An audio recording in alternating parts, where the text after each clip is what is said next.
Hello and welcome to the Feedback Show. I'm Stephen Bradley. And I'm Colin Bradley. This is the show where we take your artwork sent in to us by you, our members, and we give our feedback and advice on it. This is a service reserved for members only. So if you want to learn about becoming a member and learning how to draw with pastel pencils, then go over to our website, colinbradleyart.com, after the broadcast, and you can look into becoming a member. So we've had quite a few submissions this week. Lots to talk about, Dad. Yes, they're looking good too. Some good stuff coming up.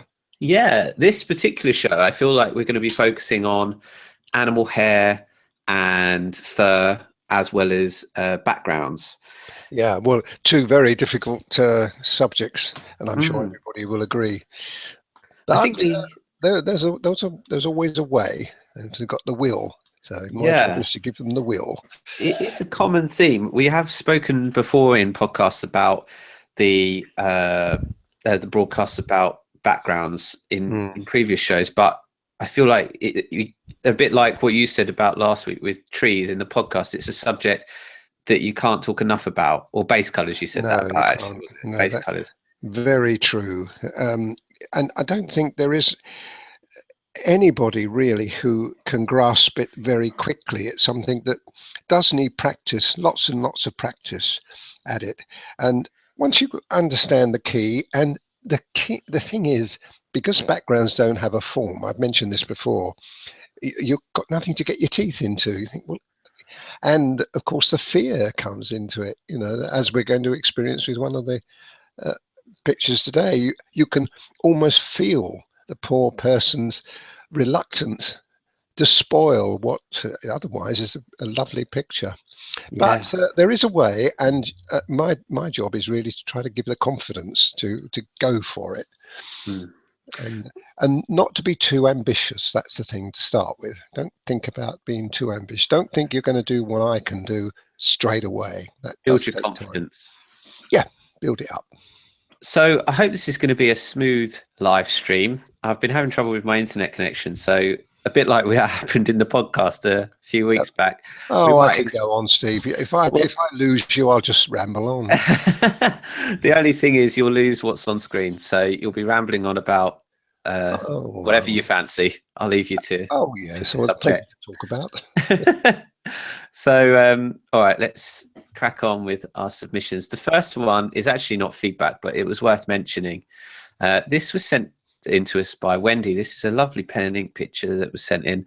Well, it is a bit of feedback, but Wendy brought up the subject of copywriting because several people have asked her about this painting. She wanted to know if she could actually sell it as a print. And she did this in a 2 or 3 hour art class many moons ago, and she'd never painted before, and she was a bit nervous about pen and ink. But I think she's done a really great job. I think it's really nice, isn't it? It is good, yes. Something as simple as that looks simple, doesn't it? But it's not until you actually do it that you realise it's not as easy as it appears. As far as I'm concerned, my thoughts are no. The answer is no. Don't sell it as a print, because as soon as you put it into a print, you're making it into a commercial proposition. And I probably think you get away with it. But from a professional point of view, I've got to say that it's not really the right thing to do, not at somebody else's work that you're actually putting together. Now, I don't know the picture. I know what it's all about. I know the character. Yeah. I don't know the picture, so I can't readily think that you would have somebody on your back straight away. If that had been Mickey Mouse or Donald Duck or someone in Disney character, you would definitely have somebody on your back quite quickly, because they scan this kind of thing. Yeah. They simply do not allow it. But this might be all right. I don't know. But professionally, I would say no, don't sell it as a print. No. Yeah. It's good though, excellent and good practice too, especially doing that kind of thing, which is, as I said, it's not easy. No. What are the kind of challenges with pen and ink when you're approaching something like this? If you've never really drawn before, what kind of challenges do you face with that medium? Well, the first of all, it's irreversible, Steve. You make your mark and you're stuck with it. Mm. And of course, immediately that puts you back up. You think, oh my goodness, what if I make a mistake? And that's the thing that goes wrong. With a pastel pencil, we know that we can rub it out, or we can change it, or we can manipulate it. But pen and ink, you can't do that. But what I particularly admire is the landscape at the top, where that is really, really well done. The simplicity that's attached to the trees, and it doesn't have a form, Yeah. but that is where the charm is. Yeah. And no, I think it's very good, and it is hard, but forget about prints. Yeah. That's really hard, and I don't think um, it, people would necessarily want to buy it. That because they can see the original, get hold of the original Yes. in book form or in print form. So That's true. That's true. it's Oh, only an opinion, folks. It's only my opinion. That's all yeah. it is. Well done, Wendy. Thanks for sharing that with us as well. So, moving on to the pastel pencil work. This one comes from Brenda. This is of your tiger portrait project, which is also on our YouTube channel. This one's available for free. Brenda says, what I found challenging is not getting the black back into the fur and having the right amount of yellow ochre. Mm. She had a lot of fun with this painting and is really enjoying working with the pastel pencils. Yes, and she's done a really good job, hasn't she? And it seems strange when you see a picture like that. You think someone's going to be, worried about it. I think it's blooming good. If you showed the Yeah. average man in the street that, they go, "Wow, Yeah. what a brilliant picture!" But of course, what we're doing is putting it against my original. And you think, "Oh my goodness, it doesn't." Of course, it doesn't. It takes time. Putting the black, coming back to the crux of this, putting the black back. Now, putting the black back will only work if, in fact, you've got not too much underneath it. Black has to be cushioned. We know that. Now, if you were to make it just a little less cushion underneath, you'd find the black would go on better, and you get it a little blacker. Mind you, I think that's pretty black personally. It is, yeah, I think so. I think there's possibly, if I was going to be critical at all, saying there's not enough ochre in it. I think the ochre should be a little bit. You see, it said having the right amount of yellow ochre. I don't think you have. I think you could be making a little more of the ochre. Yeah, is that easy enough to do now? Oh, easy, yeah. You can put that on top of the white easily, no problem. Follow my picture, and you can do it. Yeah, that could be done. Mm. Don't be too critical of yourself. Time will tell here, and you'll find that as time goes on, you will become much more adept at this. The Yeah. only thing I would say that, if I was being just a little bit picky, the background could have been a little darker. It's just a little bit light, Okay. The contrast between the background and the animal is not quite, you've not quite got that right. Okay. I think probably you put I can't remember now whether it was the ivory or the white was put on first on this, but whatever happens, you could have done with a little more dark, a little bit stronger, that's all. It would have made the white look a little bit more. I mean, it looks quite bright as it is, but if you put ochre on that left-hand side, where the tiger's white fur meets the background, right on the side. If you put ochre on that, you'd lose the background altogether then. Right. Okay. You wouldn't have the background. So what you've got to be careful of there is if you put the ochre on, you don't put it either right up close to that edge or you darken the background slightly. It's adjustment, isn't it? Good point. When you're starting out, that's what you've got to do, Steve. You've got to adjust your pictures until you get it right. Yeah. Well, thanks, Brenda, for your submission, and well done. The next one comes from Linda, and she's done a lovely picture of this dog here. And she asks how to get more detail in the dog hairs over around here, and like the reference picture. What's your advice there? Well, my advice generally is don't do a wet dog, because wet animals are notoriously difficult. Even if you were to follow it and do it exactly as you see it in the picture, it still wouldn't look that great, because you've got fur that's matted together. Yeah. So So my advice really is don't do wet dogs. But, you know, having done it, what could you do? Well, all you can do really is make the white a little light. If you look at the area to the right-hand side Yeah. of where the nose and the mouth is roughly, you see that large area that looks quite distinct on the reference photograph, but when you look at Linda's, it's a little bit indistinct. You know, you could work on that a little bit. You could put just a little bit more detail in it following that. But I've got to tell you, even if you do that, you're not going to make a great deal of difference to the animal. It's just the way wet dogs. How many wet animals have you seen me do, Stevie? Yeah, it's a good point. It's a good point. We actually spoke about it a couple We of did, didn't we? Yes. feedback shows. Another person was trying to do a wet dog actually, and you were saying how difficult. I've been considering wet. It looks extremely difficult to try and get that effect of the wet fur, and you can see the representation of the contrast. I think, considering the situation, you've done a brilliant job of it.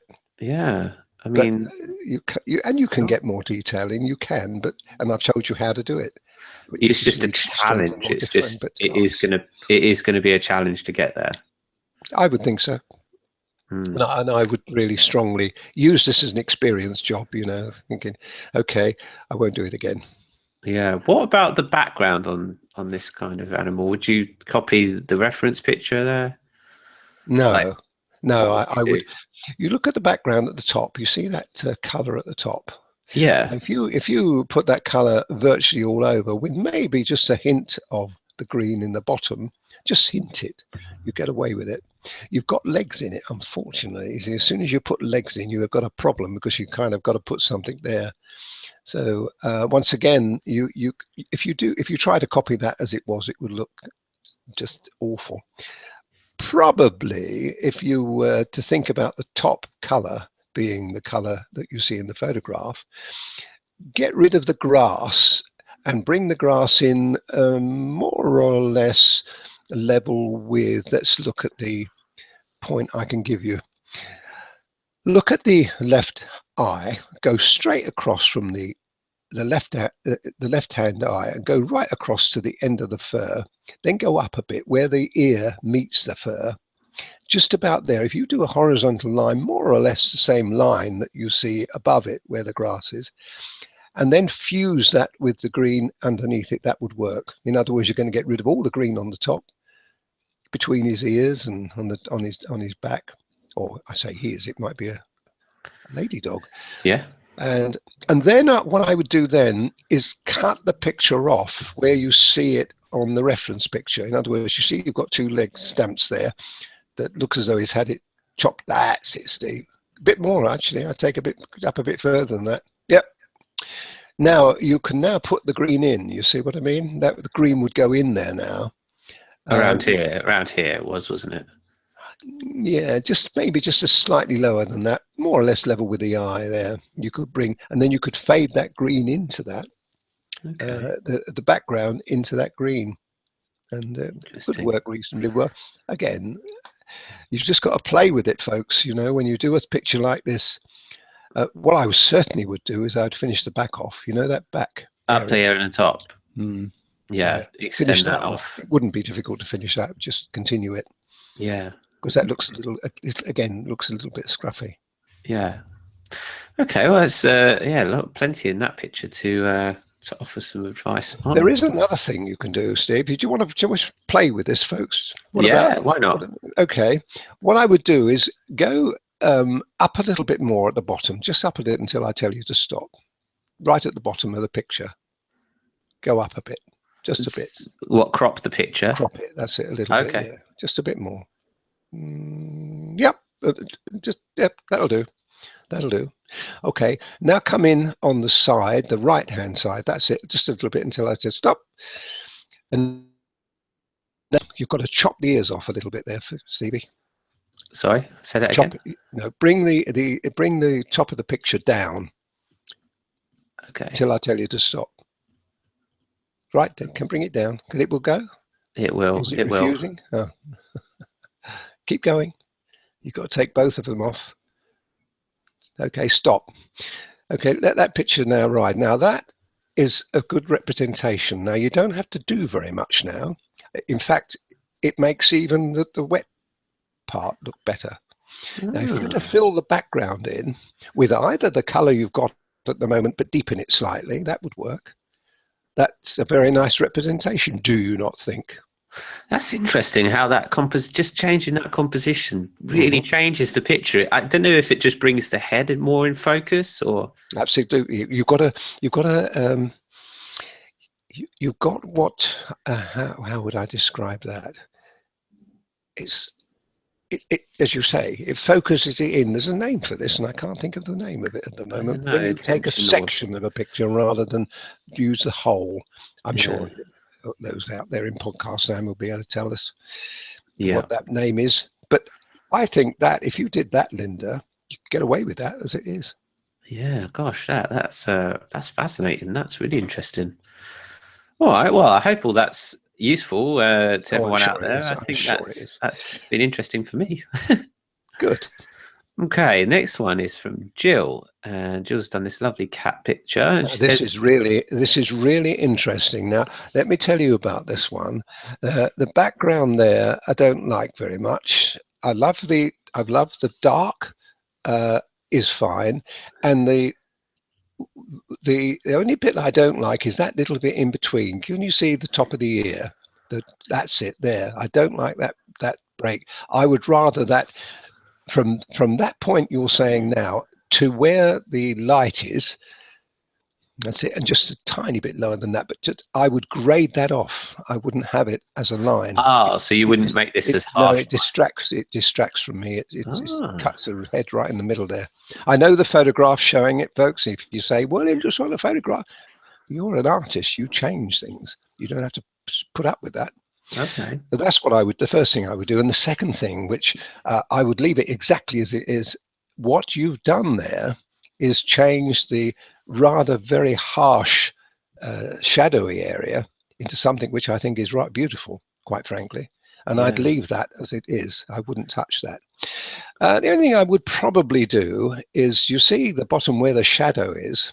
You've got the shadow, but you haven't really got the depth in the cat that warrants that shadow. So I would fade that shadow out a little bit so it's not quite such a harsh shadow. Okay. Don't change the tone of the shadow. Just fade it where you've got a hard line there between the dark shadow and the white at the bottom. I'd fade that off a little bit. You just got to use a little bit of. When it works, and it will work. Mm. And the other thing, of course, is the eye. Yeah, that's what Jill says in her message there. Now, there's a rule of thumb here, which means that when you get a situation like this, what you do is you, the word would be, you fudge it. What's that word you use when you wing it? Wing it. Yeah. I'm trying to think of it. Wing it. When you wing it. Now, what that means is you've got to change the eye and make it look more acceptable. You can put maybe a little shadow in it. You could make it just a little bit vaguer. You see where you've got a definite shadow in there. You see that light that's a definite light below the pupil area. Well, that could be faded away a little bit. So in other words, you can leave it there if you like, but I would fade it away. So you've got to bring a little bit of artistic license into it. You've got to change the eye from being stark like it is there to just a little bit softer. And that would work. Bring perhaps even more shadow into the that side of the face. You could even do that. But I can see where you're coming from. If you leave it like that, people wouldn't realize it, would they? They'd look at it and say, "You've got a funny eye there." You say, well, yes, You'd have to show them the photograph and say, "Oh, yeah, but it was like that on the photograph." yeah, another example of Another example, yes. yeah. Yes. And she says in her painting she's not getting the colours quite as dark or as vibrant. No, but I don't think you need it. I think what I prefer Jill's colour. I prefer those colours. However, if you do want them darker, well, you just use a stronger tone. That's all. It's very simple. But I don't. I prefer those colours. I think everybody looking at that picture would do too. Yeah. Sort the eye out, sort the background out, and I think you've got a really good picture there. Yeah. Fantastic. Oh, well done, Jill. Well done. The next one is from Doris, and Doris has done a lovely picture of your boxer dog here. Hello, Steve. Please can Colin give me some feedback on the boxer dog painting I did for my husband. I've altered the lower jaw slightly to look more like a neighbour's dog that he particularly likes. It was quite challenging, especially at the eyes, but I absolutely loved doing it and was quite pleased with the result. I do feel, though, and I think Colin will agree, that there should be a little more contrast between the chin and the area to the lower left of it. I couldn't seem to get the colour right in either area to make that contrast. Well, you would do if you made the background a little darker like mine is. You'd have got a contrast between the white and the background. Once again, we've got background problem there. It kind of, looking at it from on the screen, it looks as though the animal's white area there goes into the background, and that shouldn't happen. You should have a more distinct line there, and that would help. And really, if you did that, you could put a little bit more white on that area. I think white would go on unless you've overworked it. If you have overworked it, you can't put more on. But you could make the area a little darker above it, just under the chin area. What I do feel that you've done, and maybe shouldn't have done, is left that little bit of light, at the top of, if you look at my picture, and follow that line between the nose to the edge of the mouth. Yeah. And I've got a little bit of light there. That would have given you a little bit of light relief on your picture. It's just well, that little bit there. Mm. Gosh, that is, I didn't. Yeah, but it doesn't. You see, it doesn't break it up. It should break it up there. It kind of all merges into one. Okay. And because you've changed the chin as well, that doesn't help. That makes it just a little bit more difficult. But I can understand the problem when you've got a situation like this. You want to change things, that you want to change the color so it suits another picture, and nothing wrong with that, but you've got rules to follow, and one of them is if you change, you've got to make it look acceptable, and that one, that's where you've lost out on it, just a little bit. But put it in, you can do it still. You could use a double-ended eraser very lightly just to take off the dark area, and then just put a little bit of light gray in there, and then work the dark around it, and you'll end up with what mine is. And you'd be amazed at the difference that would make if you did that. That's interesting. Yeah. So small minor change makes big difference. Oh, aren't they all though? They're all small things, Steve, but this is what this feedback show is all about. Those little tweaks make a difference. Well done, Doris, and thanks for sending it in. Next couple pictures come from Jen, and this is where we start to move into our next topic about backgrounds. Jen's done this lovely Kingfisher picture here using your Kingfisher tutorial. Yes, absolutely. And she's got a couple of pictures there. She's done the hair as well in the background that she wasn't sure if she liked, and she's also done a giraffe, and I think that's doesn't want to ruin it.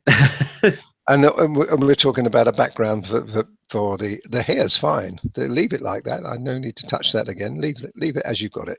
I think that's really charming. The giraffe, yes, it could do with a little bit of colour on the background. You've signed it now, so I'd leave that alone as well. If you were going to do it, then you just need a little bit more. Follow my picture. I mean, you've got that on video, so it shouldn't be any problem there. Yeah. But the Kingfisher is the one that makes a difference. This is really hard, and I can understand how you would feel about doing that, having spent all that time and effort. The one thing that you mustn't do there is follow that line. See that horizon line? Yeah. It splits the picture in two. You don't do that. You either got to put it above or below. And if it was me, I would put it slightly below. What I would do is bring that line in. Can you use your little magic pointer again, Steve? That's it. Now bring that line down. Keep it coming. Keep it coming. Keep it up. That's it. Just a little bit higher than that. Now that line across there, right across there, it doesn't interfere with anything at all, right? Now what you can do is to split it like mine. Follow my ideas. The whole of the top of that can be in the color that you see on the picture. You see the if you look at the reference picture, Yeah. okay, it can be, and then you could put water below it, following my instructions on the Okay. Kingfisher, and that would look quite nice then. But don't put the line where you've got it.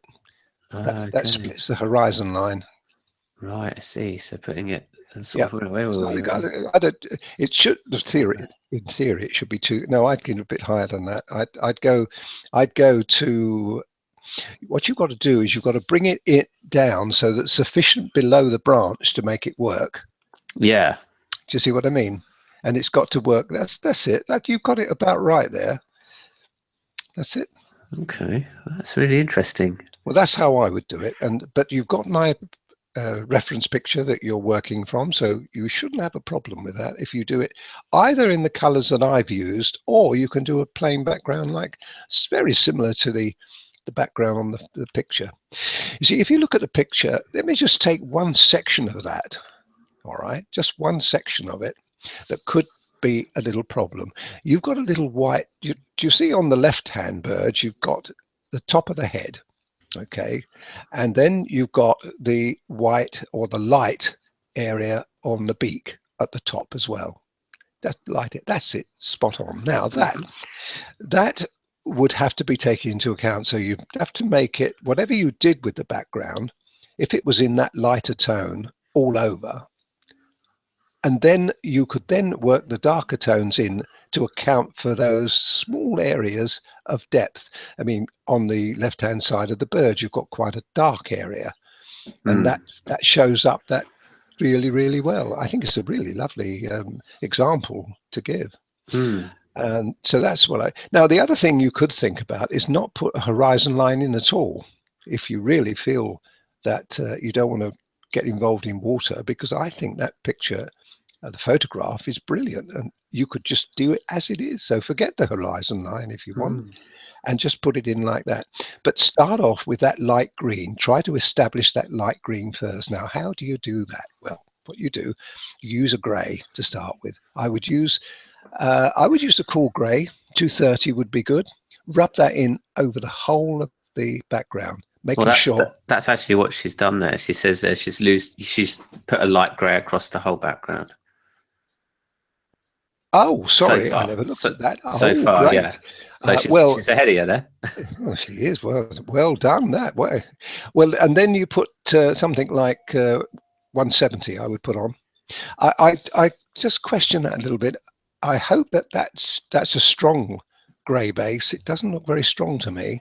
Okay. You know, if it was me looking at that, I'd put another coat of grey on there. But the problem is, if you start putting greens on top and you haven't got enough base under it, they'll register, and then you won't get that smoothness that you've got. Okay.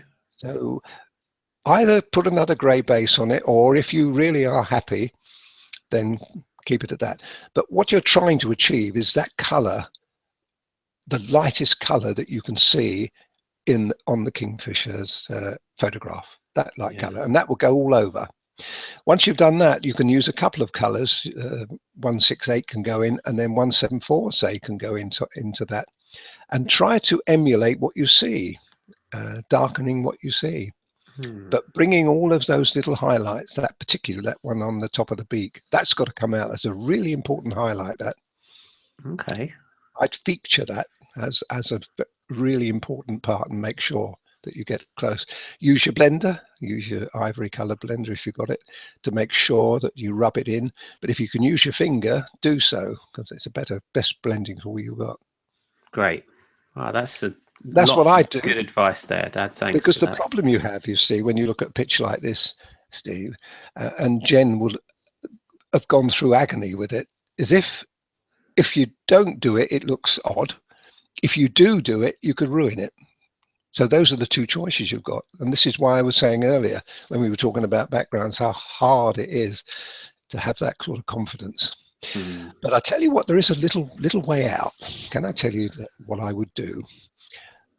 See that bottom corner there, where the bottom, the left-hand Kingfisher's tail is, and the branch, I would just do that section, just that small section on it, just doing exactly what I told you now. Yeah. put a bit more grey on. Make sure it's really got a good coat of the light grey. I'm assuming that is, well, it doesn't really matter whether it's 270 or 230. I'd put 230 on because it's a bluey and you're looking at green. Anyway, whatever. Put that on, make sure it's solid, and then put that 170 into that and rub it in. And don't be happy until you've got it looking like the lightest green that you can see. Okay. I know it's dark there, but you can make it, you can put dark over the top of it easily. Okay. And that will give you a little bit of confidence. Once you've done that and you think, oh, I see what Colin's talking about. Wow. Then move yourself up on that side, move up to incorporate that light color that you've got. And once you've done that, get to line is, which isn't going to be there at all, but let's imagine it is. And then when you've done that, experiment, put a little bit of the darker green, the 168, and then the 174, and rub it in. And that should give you more or less the color of the dark color there, but it won't be dark enough. So you'd have to put then, wait for it, a bit of black on. And that would be, I know, yeah, you see, draw breath. But by the time you've done that, you've got gray, you've got 170, you've got 168 possibly, and you've got 174. Now, all of those colors would have been put in there, which will cushion the effect of the black. And once you put the black in, be tentative about it. Once you put the black in, then you put a little bit of the 174 over the top just to blend it in. And then you'll get that exact color that you've got on there. And you'll bless me for it. Because you would have had what you have done in that small area, you would have done what you're going to do for the whole lot, and then take your time. Wonderful. Unfortunately, the problem you've got, I can see, is where you've got those little bits of dangly bits hanging down. That's going to be tricky to go around. Yeah. No, you don't go around them, go across them, forget them. They're not there, folks. They don't exist. You can always use an erasing pencil, or pencil eraser, just to take a little bit of that color and put that back into it. But don't try to go around it. If you do that, it'd be a disaster. Don't do that. How many times do I say that on my videos? I've got the background to do here, folks, so I can't do this and I can't do that because I know the background is going to cause me to rub it all out. Yeah. So follow my advice. You can't do that with the tails, unfortunately. You've got to go around them. Yeah, that's great. That's great. Well done, Jen. Thanks for sending it in. I think there's lots of good tips in what we've just spoken about. The last one comes from Yu Lee. I think I've said that name right. If I haven't, I'm sorry. But they're having trouble with this area on your walk in the autumn mist, your lovely walk in the autumn mist picture. And they've pointed out the area that they've been having trouble with, sort of this section here. And what do you think they're struggling with in this area? Well, what they should be doing is working on the 283. Now, 283 can go on top of the orange really, really well, but if you haven't got enough orange underneath, it won't. If you've got too much orange underneath, it won't register. So this is where your problem is. That is a really, really hard thing to do. It's one of the hardest things you can do. Foliage that doesn't look like foliage. But actually, it's not as bad as she probably thinks it is. All you need to do really there is just use a putty rubber just to take a little bit of that dark off. I think that's what she's referring to. Doesn't like the dark. Looks like a little weird. Just take a little bit of that off and then use a bit more orange and then carefully put the 283 back in again. But be careful. I don't think it's that bad. Don't be too upset about it. Yeah, and it is tricky, especially with the kind of colours you're working with there. And green's hard enough, but then when you've got a contrast with the orange as well, yeah, it's even more challenging. That's right. Well, if you look below it, just below where the line is, which has cut that light off from the dark area, you'll see that it's a little bit dull. Can you see how dull that is? Yeah, it's under the red. That needs to be lifted a little bit and put a little bit more contrast in there. It's like one bland area right across it. But if you look at mine, underneath there, you'll see slight separations. It's not going to be easy though. You've got a difficult picture there. Okay, some more contrast in those areas. Yeah, don't put your expectations too high. Yeah, tough Oh, one. it's marvel that people try these things. You know, when I looked at that, when I first saw that picture, I thought, "Oh, can I do this? Can I pull this one off?" Yeah. I had my doubts. I did put it off, and I think it's a fantastic picture. But be prepared to, you know, learn from it. What I would do in a situation like this, if you get to a situation you think, oh God, don't rip it up, don't do that. Just have a go at it, go for it, try it, practice. That's all, you know, and see how you get on. You might think, oh, I'm wasting my time. You're not, because you're going to learn as you go through that, and you'd be surprised at the end of it. You might think, oh, that's not so bad. Yeah. Yeah, well, we hear that a lot actually of people, you know, thinking that they've not done a good job. They go away, come back and look at it and go, oh, well, that's very good, you know, fresh eyes and all that. So That's right. Yeah. How many times have we said that? taking You're a quite break right. is a good idea. Yeah, but it is a hard picture. Don't be too hard on yourself. Really. Well, I think that is the end of our submissions. Yeah, the submissions for this week. Thanks everyone that's sent in a picture. If you are a member of the website and you want to send us your artwork, then just go over to our website and get in touch with us and send it over to us. If it's a picture of ours, like this one here, then we've obviously got the reference. But if it's your own picture, then we need the reference photo too. And we've also been asking if people can tell us the particular areas that they've been struggling with. So like you've seen here today, we've focused in on key areas as well as some other bits, because so we can really concentrate on areas that you're finding challenging in your pictures. Well, what's important about that, Steve, is you could show a picture of somebody's animal or landscape or whatever, and they could say, well, they've sent this in for your feedback. And I could go rabbiting on about something that was totally different to what they thought. Oh, yeah, but I wanted to know about this. Yeah, but he hasn't said anything about that. I've only got a limited amount of time I can spend. Yeah. So by doing this, as Steve suggested, you focus on, you hit the nail right on the head straight away. Yeah. Well, this is all for you as well, everyone, all of our members. This is why we're doing it. So keep your submissions coming in, and we'll be back next week with a podcast. We'll be broadcasting some point in the week. It's always a bit tricky to get a time that we're both free and not too busy. But we'll definitely do another podcast next week, and we'll see you in 2 weeks for another feedback show. So thanks for tuning in. I'm Stephen Bradley. And I'm Colin Bradley. Bye for now.